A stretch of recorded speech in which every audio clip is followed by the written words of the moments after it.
여러분, 안녕하세요. 대한민국 최고의 경제썰 맛집, 재테크의 뇌를 깨우는 채널에 오신 것을 환영합니다. 자, 시작하기 전에 솔직하게 상상 한번 해봅시다. 만약 어느 날 갑자기 로또 1등, 아니, 그냥 1등도 아니고 한 100억, 200억짜리 초대박 로또에 당첨된다면 뭘 하실 건가요? 아마 머릿속에 강남 아파트, 페라리, 전용기, 뭐 이런 것들이 막 떠오르겠죠? 평생 일 안 하고 놀고 먹는 삶, 바로 갓생의 완성 아니겠습니까? 오늘 영상 끝까지 보시면 부의 지혜를 얻어가는 진짜 갓생의 첫걸음이 될 겁니다. 그러니 이 재정적 축복과 지혜를 놓치고 싶지 않다면 구독과 좋아요, 지금 바로 여러분의 미래를 위한 약속처럼 꾹 눌러주세요. 오늘 들려드릴 이야기는요, 한 개인이 아니라 나라 전체가 로또에 당첨된 이야기입니다. 문화, 유산, 그리고 무엇보다 그들의 부는 상상을 초월했습니다. 유럽에 잘 사는 나라? 아니요. 혹시 어딘지 감이 오시나요? 바로 나우루라는 나라입니다. 호주 북동쪽에 있는 아주 작은 섬나라예요. 마이크로네시아에 속해 있죠. 이 나우루가 한때 1970년대에 세계에서 두 번째로 잘 사는 나라였다면 믿으시겠어요? 전성기 시절 나우루의 1인당 GDP는 약 5만 달러였습니다. 이게 어느 정도냐면 당시 영세 중립국 스위스의 5배, 세계 최강대국 미국의 6배에 달하는 엄청난 금액이었어요. 지금으로 치면 카타르나 룩셈부르크도 한 수 접고 들어갈 수준이었죠. 나우루 국민들은 럭셔리 스포츠카를 몰고 비싼 해외 휴가를 밥 먹듯이 갔습니다. 온갖 명품을 사들이고 해외의 부동산도 소유했죠. 완전 금수저를 넘어선 다이아몬드 수저의 삶이었습니다. 여기서 끝이 아닙니다.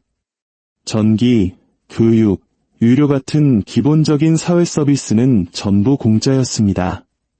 세금, 그게 뭔가요? 먹는 건가요? 하는 수준이었죠.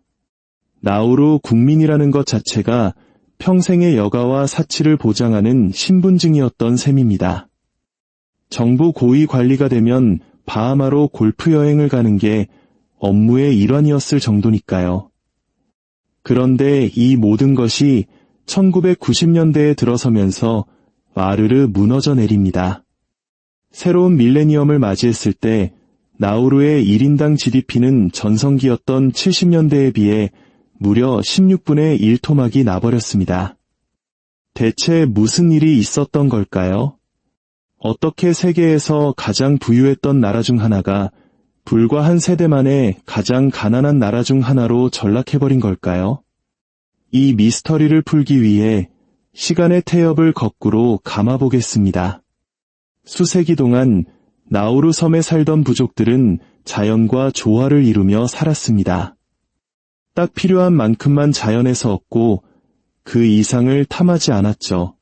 덕분에 지속 가능한 삶을 유지했고 부족 간의 갈등도 거의 없었습니다. 말 그대로 지상낙원, 평화로운 섬이었죠.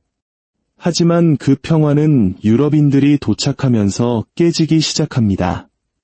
1798년 11월 8일, 스노우 헌터라는 영국 배가 섬에 나타났습니다.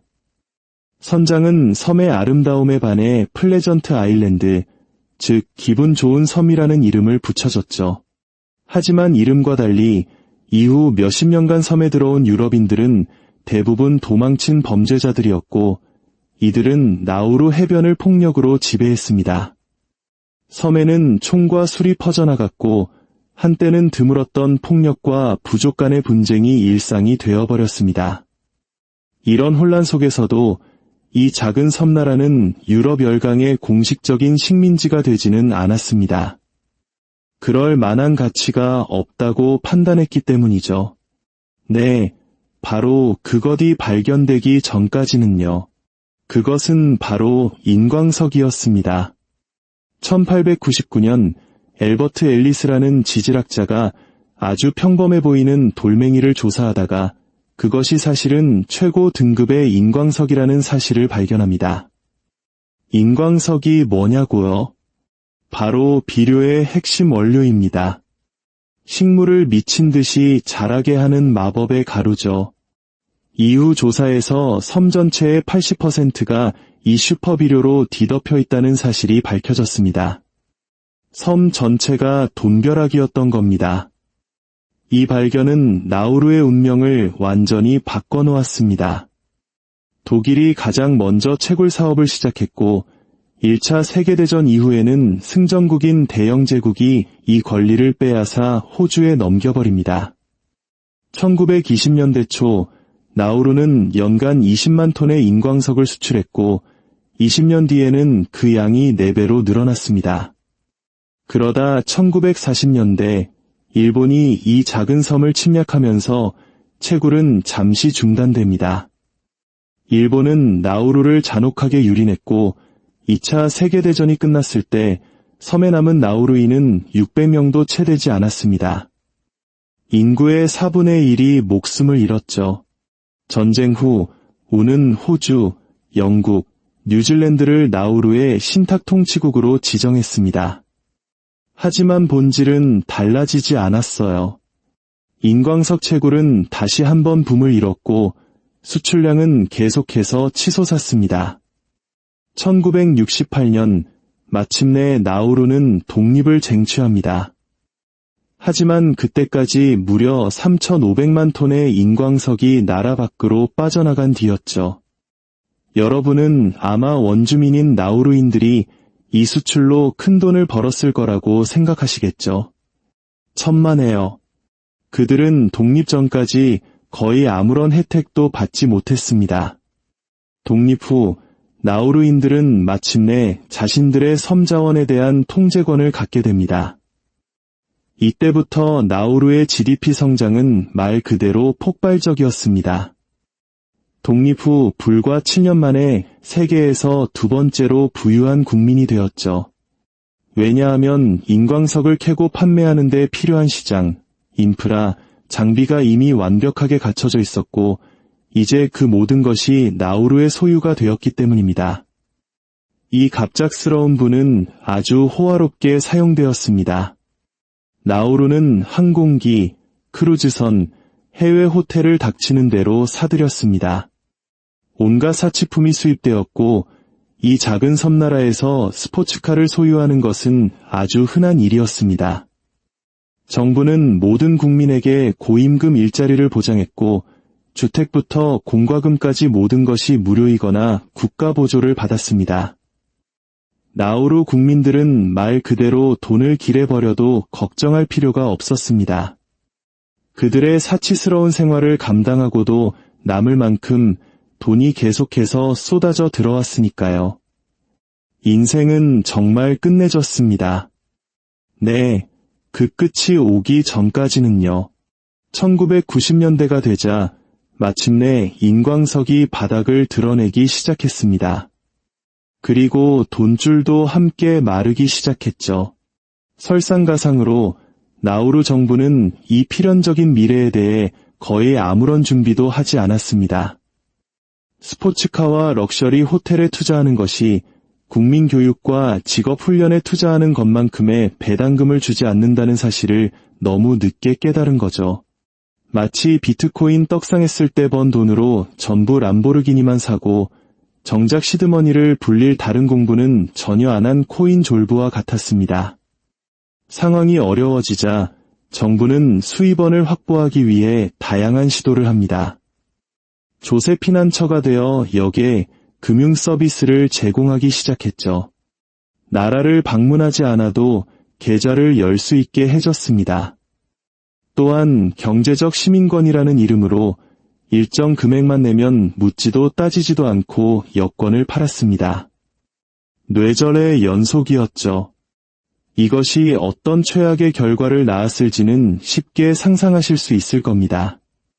섬은 범죄 활동의 온상이 되었고 수많은 부자들과 심지어 마피아 조직까지 이 제도를 이용해 탈세와 돈 세탁을 저질렀습니다. 하지만 이런 꼼수들조차도 나라의 재정 위기를 막기에는 역부족이었습니다. 결국 정부는 훨씬 더 의심스러운 방법에 손을 댑니다. 자신들을 착취했던 호주에게 돈을 받고 자국 섬에 난민 수용소를 열도록 허용한 것이죠.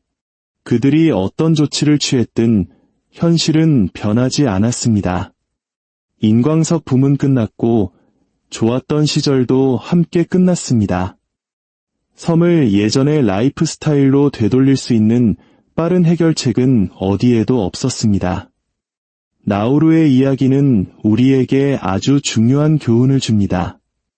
바로 좋은 재무관리의 중요성에 대한 경고죠. 좋은 시절은 영원히 지속되지 않습니다.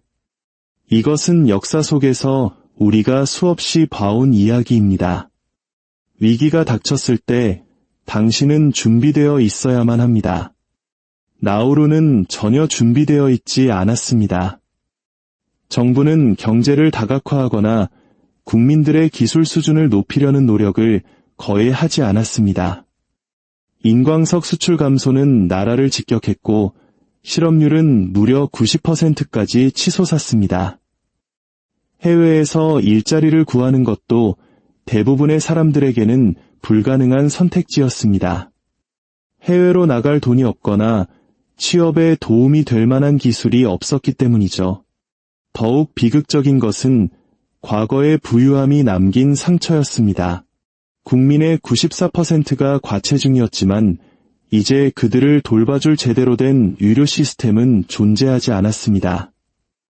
여러분은 아마 섬 자체는 여전히 자원이 풍부할 거라고 생각할지도 모릅니다. 하지만 아이러니컬하게도 그 많던 인광석을 채굴하는 과정에서 섬의 대부분은 식량을 재배할 수 없는 불모지가 되어버렸습니다. 돈을 위해 땅을 파헤쳤는데 이제 그 땅에서는 아무것도 자라나지 않는 저주에 걸린 셈이죠. 몇 년이 지나 나우루는 최악의 상황을 겪은 후 반등에 성공합니다. 예를 들어 정부 수입은 지난 10년 동안 거의 10배 증가했고 GDP 성장 덕분에 중산층 소득 국가의 지위를 회복했습니다.